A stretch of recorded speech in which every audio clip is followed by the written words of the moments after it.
Operational resilience is not new, and it continues to be top of mind for industry executives and supervisory authorities around the world. It's been part of our thinking for as long as institutions have been creating business continuity plans, beginning in the 1970s, building cyber risk and IT security defenses starting in the 1980s, and outsourcing essential services to third parties starting in the 1990s.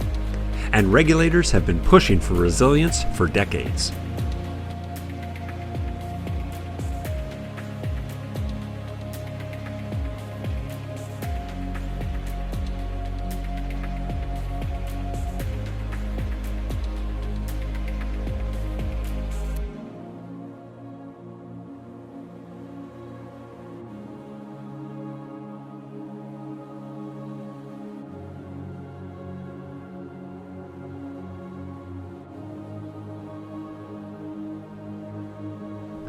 The industry has responded well to the strong regulatory interest in operational resilience. In the last few years, there has been significant effort on the part of institutions and industry groups, led by SIFMA, to consolidate the industry's views on operational resilience and understand the key principles and practices. Many forward-leaning firms are already adopting some of these proposals. Our ops and technology capabilities very strong. SIFMA played a big part in helping the industry prepare for this situation. As an industry overall, trade associations, peers, global regulators came together in a very strong, cohesive, swift way to address a lot of the common challenges that firms were having as we moved to this remote pandemic work environment. There have been challenges in creating and giving access to new products at the speed and I suppose at the volume that was required, but in this particular event, financial services has actually been part of the solution. It's not been the problem. In the current environment, in which businesses of all sizes and types are being tested in unprecedented ways by the COVID-19 pandemic, business continuity and resilience has become a critical discussion in boardrooms and C-suites around the world. Operational resilience has taken on new urgency as the expectations of business leaders to lead resilience efforts, not by assumptions but with meaningful and substantiated data, intensifies. This is not a compliance exercise. It is a fundamental shift in the way that firms should think about their operations and the resilience of their businesses.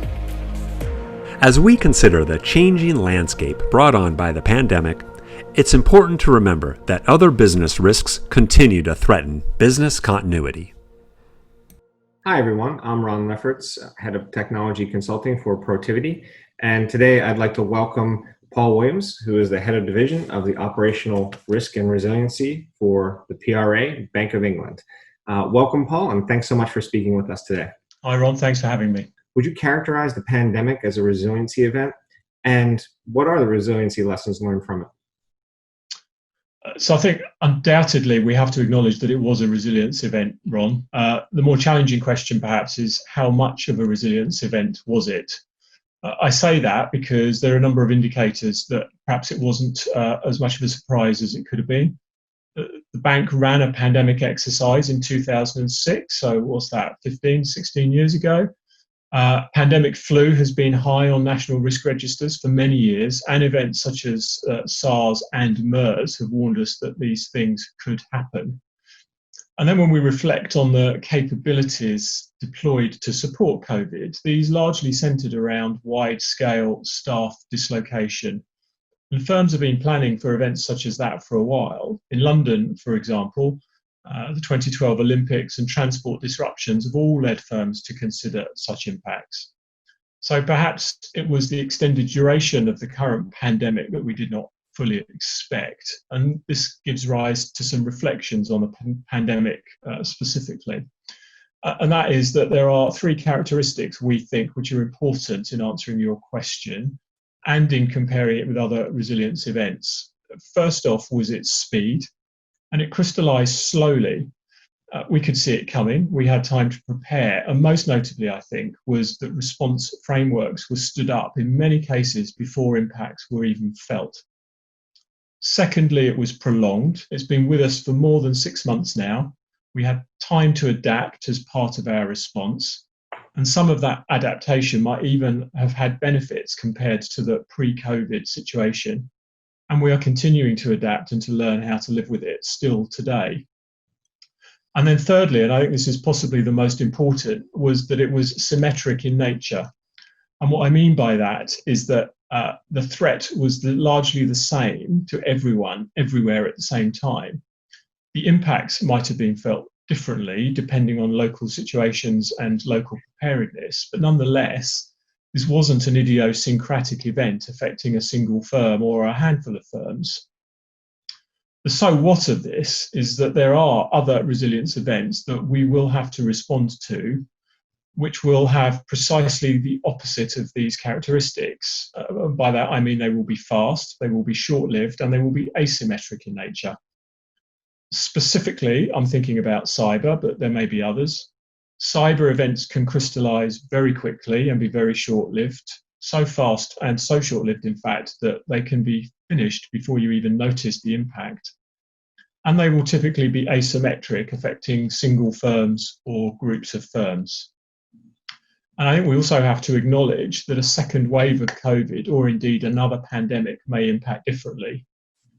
And that's why our proposed operational resilience policy is designed to develop firms' resilience during all operational disruptions, not just ones with the same characteristics as the COVID pandemic. We expect that sudden and firm-specific disruptions are likely to impact firms in a very different way from COVID. And so firms should not be complacent because they have survived the current pandemic. As a follow-up, Paul, has the pandemic highlighted any areas of regulatory relief when it comes to operational risk and resilience that could become more permanent? No, I don't think so. We have not seen any areas that I would characterize that way, specifically as it relates to operational risk and resilience. In fact, we have observed generally that those firms that had started thinking in the way our proposed policy asks were able to respond to the pandemic more easily and with less effort than those that had yet to do so. And anecdotally, at least, these firms had a better and clearer understanding of their services and how they hang together and are supported, which meant that they were better able to identify key staff for the delivery of important business services quickly when they had to reduce operational footprints. So we believe that the fundamentals of our proposed approach, that is understanding your important business services, your impact tolerances, and ensuring that you can stay within those tolerances, have stood the test of the pandemic. And as we expected, given the timings, a number of respondents to the consultation have commented on the impact of the pandemic. So we will, of course, consider those before finalising our policy. But fundamentally, we don't believe that any areas of permanent relief will follow. How has the dialogue across jurisdictions and different regulatory bodies globally evolved over the past months on this topic given COVID? Are you seeing more or less convergence of thought in terms of guidelines and regulations? So this is getting a lot of airtime, Ron, and it comes up every single time we talk to industry. And there is a lot of focus specifically on apparent differences in language. So I'm going to focus there for a little bit, and let's use impact tolerance and risk tolerance as an example. Impact tolerance asks how much disruption to an important business service can you tolerate, given the impact on the firm's safety and soundness, on financial stability, and on other market participants. Risk tolerance asks how much variation from your risk appetite can you tolerate. And the key point here is that impact tolerance includes the externalities, whereas risk tolerance tends to be inward-looking, safety and soundness only. Building operational resilience based only on the impact of the firm itself and ignoring the impact on financial stability and other market participants, as with risk tolerance, does not fulfill our role as regulators, which is to consider externalities and the public interest. And as a secondary point, I'd say that risk tolerance is more driven by probability. So firms using that to drive their operational resilience will still be able to justify not investing to improve operational resilience as long as they say that the risk was low probability. This is not effective in building operational resilience, and that's why we felt impact tolerance was necessary. Impact tolerance starts with the assumption that disruptions will happen, And this fundamental mindset shift is really important in building resilience. Now, if we think about the UK and the Basel consultation papers, while there are some differences, both papers are in fact well aligned. Both the Basel and UK documents outline expectations that banks should identify and map services, articulate tolerances, and test their ability to stay within tolerance through severe but plausible scenarios. And the term critical operations is often used as well, and that's based on the Joint Forum's 2006 high-level principles for business continuity. Whether a particular operation is critical depends on the nature of the bank and its role in the financial system. So the UK concept of important business services and the BCBS concept of critical operations are not identical, but they are aligned. The BCBS definition of critical operations includes services, and firms can use the service level as a lens for building their operational resilience. It does, however, ask that firms are also able to translate this into what it means for critical functions and also activities, processes, and relevant supporting assets. In the UK paper, this is addressed where we talk about the chain that makes up the business service. Now, the reality is we will never likely fully resolve variances in language. So in answering your question, the really important consideration is, do variances in language equate to meaningful differences in policy intentions across the different jurisdictions? And from our international engagements, we think policy intentions are actually closely aligned. And those intentions are uniformly to build the resilience of the financial sector so that it is better able to absorb operational shocks while continuing to provide what we have defined as important services, business services.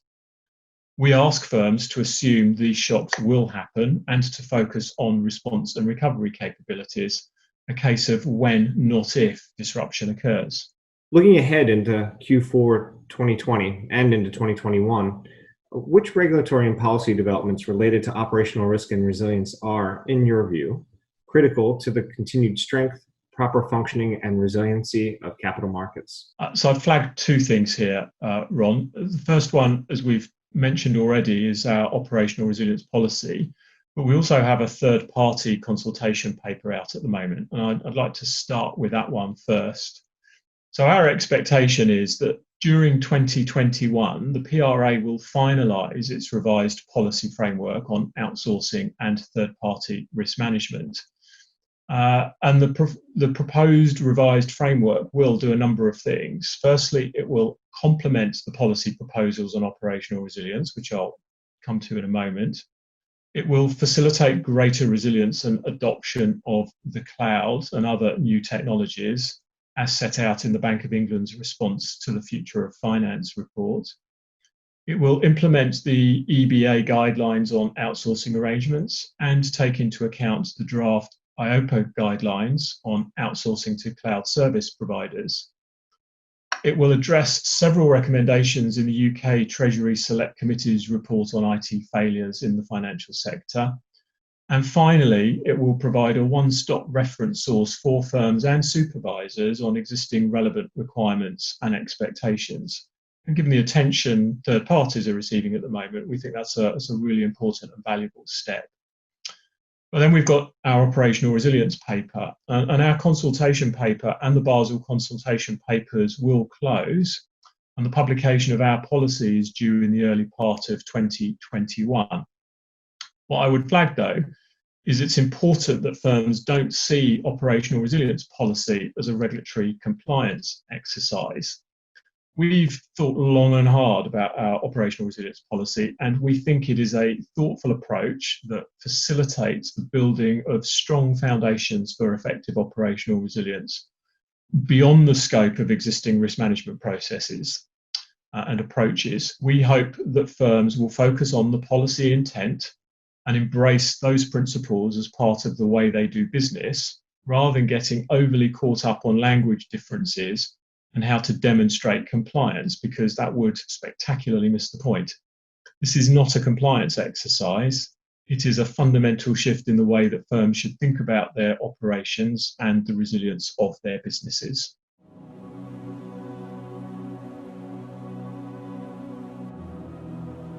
What best practices have emerged from the response to the pandemic and related events in 2020, and have they influenced your firm's strategies? Firstly, I suppose I'd like to say that I don't believe that COVID's been a really good test of operational resilience. It's been a great test of traditional business continuity and incident management. And as I expected, those tried and tested methods in the main worked really well. Pandemic planning has been a discipline for many, many years. And in fact, I suppose despite some quick decision making around controls, allowing more volume, more roles to work from home, it's actually been far easier than it would have been a few years ago because the technology is reasonably reliable and well proven. Secondly, we saw it coming. And we had lots and lots of time to plan, so it would have been woeful for us not to be able to respond well. There have been challenges in creating and giving access to new products at the speed and I suppose at the volume that was required. But in this particular event, financial services has actually been part of the solution. It's not been the problem. And so if this had been a single sector or a single organisation with an event of such magnitude, it would not nearly have been as easy as it's been. So operational resilience in the context that we've been looking at it in, and I suppose for us specifically, that's in relation to the consultation papers from the UK authorities initially, it's focused on failure of the normal planning that we do. We assume that failure will occur, and in the COVID situation, nothing actually failed. We executed well-rehearsed plans, and what will be interesting is the longer-term effects of economic impact and potential risks that we've taken, but that maybe yet aren't visible. So no, COVID hasn't influenced our operational resilience strategy, but we do have some lessons learned, as no doubt everybody has, and as you would usually expect during any incident, we'll feed them in through the normal post-incident review, and we'll improve those processes in BAU. None of us can control the pandemic, but we can control how we respond and prepare. And certainly that response, both as an industry and as a firm, was pretty successfully executed early on in the pandemic response efforts. As an industry overall, trade associations, peers, global regulators came together in a very strong, cohesive, swift way to address a lot of the common challenges that firms were having as we moved to this remote pandemic work environment. If you think about fundamentally, do you know what you need to deliver your business service globally?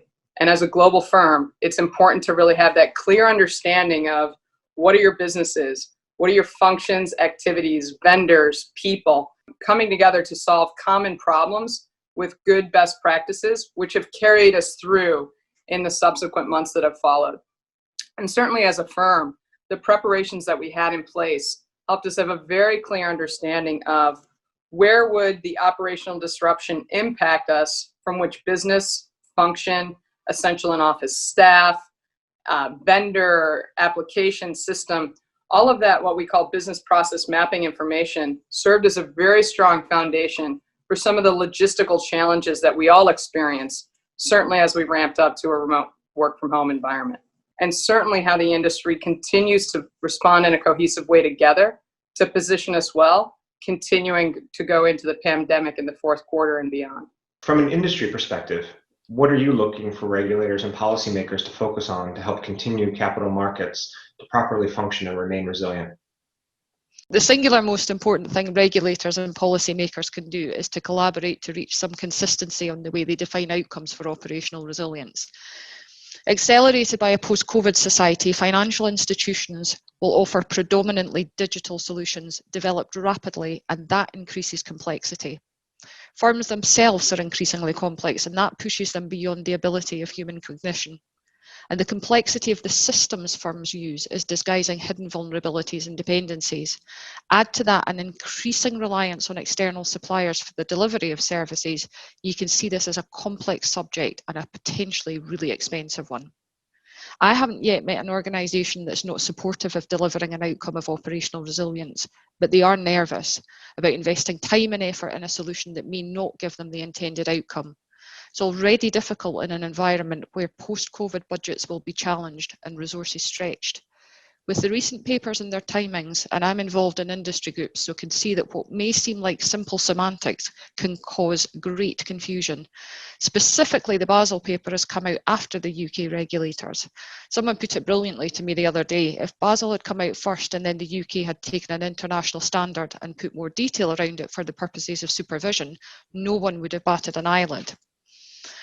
As it is, they've come out in the opposite way round, and that's almost encouraged a comparison, which again has caused concern on conflicting language and concepts. It's too important for consumers, for markets, and for economies to get this wrong. I think we can do this, but I would urge every regulator to help us help them by working with each other to make this as easy to implement so as we can all achieve it successfully as quickly as possible.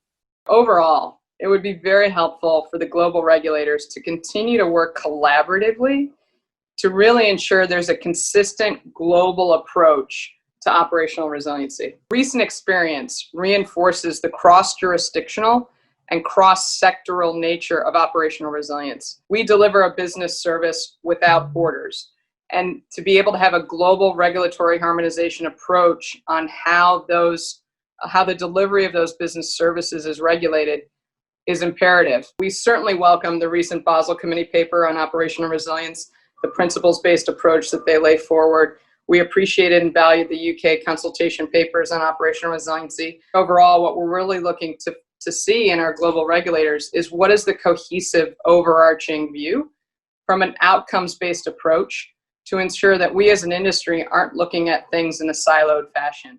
The industry believes that operational resilience is a global effort that will benefit from the adoption of an international common approach by the public and private sectors. That we're not looking to solve one piece for this jurisdiction and one piece for that, but really looking across the broader stress continuum and what do we need as an industry and in partnership with our regulators to deliver our business services globally without disruption, both to the marketplace, to our clients, and to our peers. So that global harmonization, we feel, is very important to be able to do that in an effective way. How are you adjusting your plans to account for testing of a more prolonged, persistent scenario?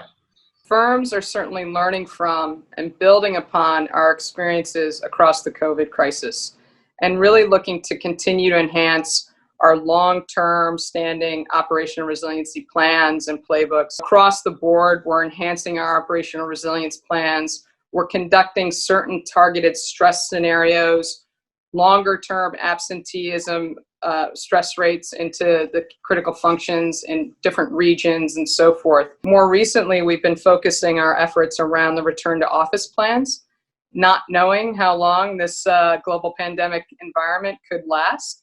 What are we doing to ensure our staff are returned to our offices in a safe, effective way, ensuring delivery of our most critical business services, and ultimately making sure we're delivering successfully to our clients? So what we've been doing is looking at it from a principles-based approach, really taking into consideration the evolution and changing jurisdictional and government guidelines, ensuring our physical distancing protocols are in place for our facilities' readiness, making sure we have delivery of our most critical business services that have to be performed inside an office, and above all, ensuring the well-being and safety of our staff given the extended duration of the crisis. How do you see all the different activities discussed in recent consultation papers, such as risk management, recovery and resolution planning, business continuity, etc., lining up to deliver operational resilience? Do they all comfortably coexist? So the technology and threat landscape is evolving far too quickly for current risk and control frameworks to manage. Irrespective of how well they're implemented, risk management and business continuity can't account for unknown events as they rely on probability. Known controls and mitigations don't or they won't work, and we can see this in recent high-profile incidents such as Royal Bank of Scotland and Maersk. In business as usual, it's acceptable and it's right that a firm focuses on its primary goal, protecting its income, working within its risk appetite, i.e. how much money are you willing to spend to stop a bad thing happening, or how much risk are you willing to take to increase your profit? In 2008, we saw where financial stress requires the lines to change. The firm has to consider its impact on others, and therefore we have recovery and resolution planning, and a requirement to operate inside capital and liquidity buffers. Since then, we've seen events where firms are under operational stress, which can lead to an impact on consumers or markets, and in extreme cases could push an organisation into financial stress.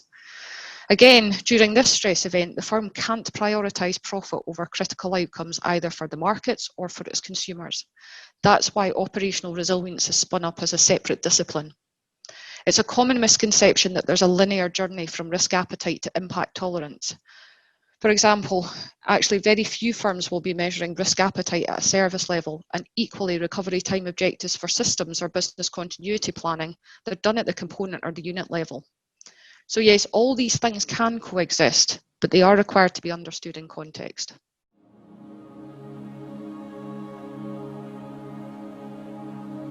You led a recent effort with SIFMA's BCP committee around the development and publication of the report, COVID Initial Lessons Learned and Considerations for Managing a Pandemic. What key takeaways and considerations would you point to that connect operational resilience to the proper functioning of the markets? Right, Ron, and thanks for having me here today. So a couple of things. One, throughout this pandemic, the industry has really shown a significant degree of cyber technology and operational resilience. Even in the face of extreme volumes and volatilities, exchanges around the world continue to perform flawlessly.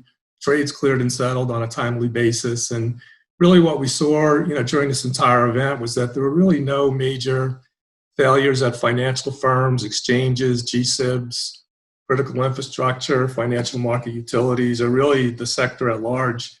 And, all this happened with over 90% of financial staff around the world working from home. I mean, it just shows how resilient the sectors are, our markets. In 2007, we conducted, along with U.S. Treasury, U.S. regulators, a 3-week pandemic exercise involving over 2,500 financial institutions. And really, the lessons learned from that exercise really paved the way for business continuity planners to think about and develop and test the first set of pandemic plans for their organizations. And so, really our business continuity teams around the world really played a large part in keeping the sector resilient.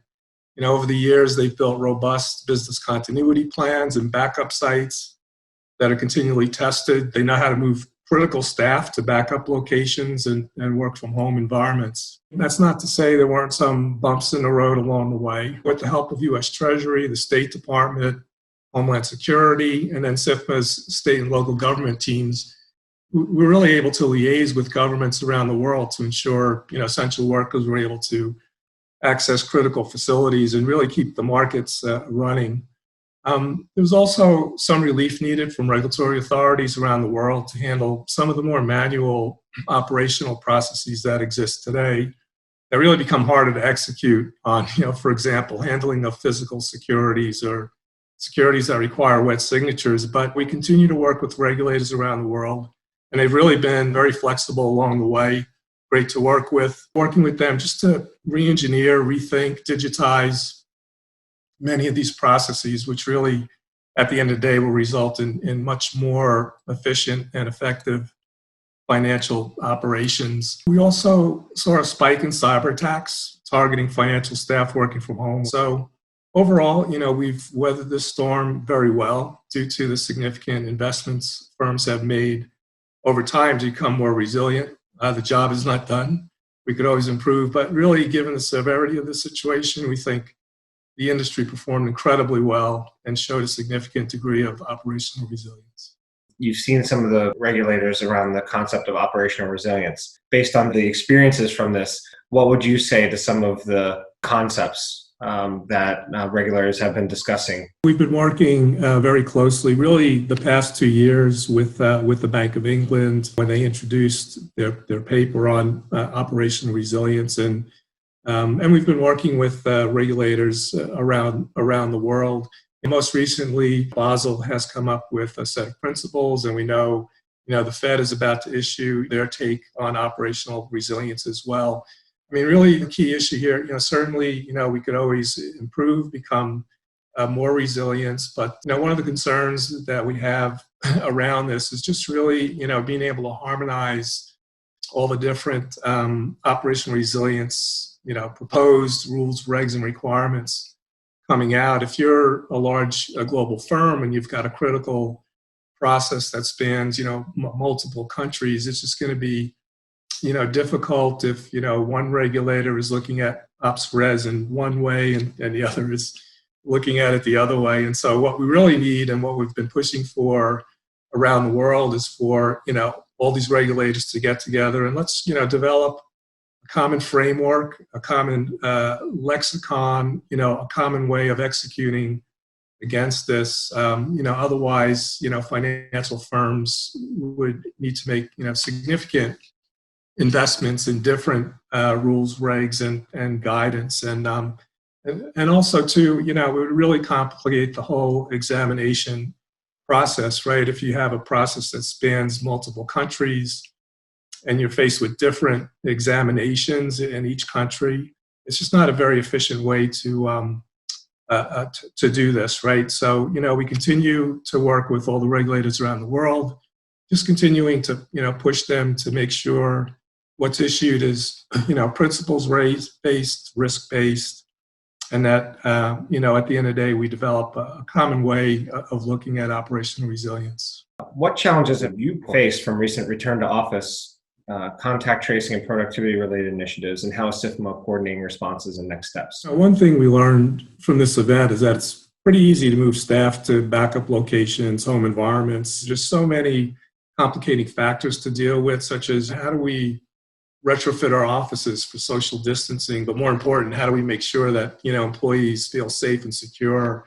once they're on site? And feedback we've been getting from firms is so far so good. Right now they feel pretty comfortable, but there's a lot of other issues. How do we handle all the HR issues? If someone becomes sick at work, getting them home, and also contact tracing needs around that. Like how do you inform staff at the office that they may have come into contact with an infected associate, and all the privacy and legal issues involved.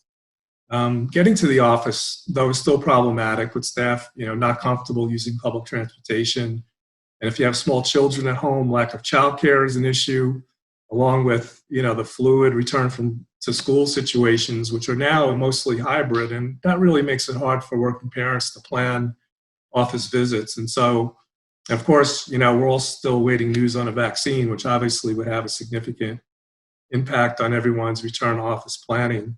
SIFMA, for many, many months now, actually going back to, early January, we've been holding weekly COVID forums, really for members to share best practices, common practices, and just, have an open discussion around issues they're having and just getting advice from their peers and industry. And so we continue to survey our members as new situations arise. And right now, we're working on helping to define, and how do you define and transition to, the new normal, whatever that turns out to be. The other thing that comes up is, what about the culture of the organization? How do we continue to make employees feel connected? How do we onboard? How do we train, mentor new employees? How do we keep up productivity levels and avoid, work from home burnout?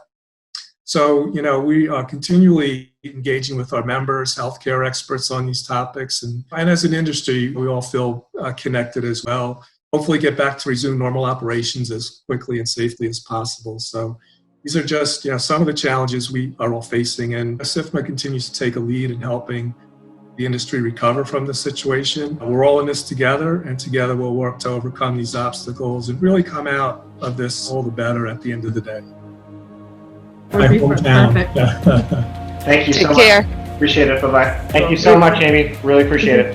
Thanks, Ryan. Appreciate your time today. Paul, thank you for the insights today. We really appreciate your time.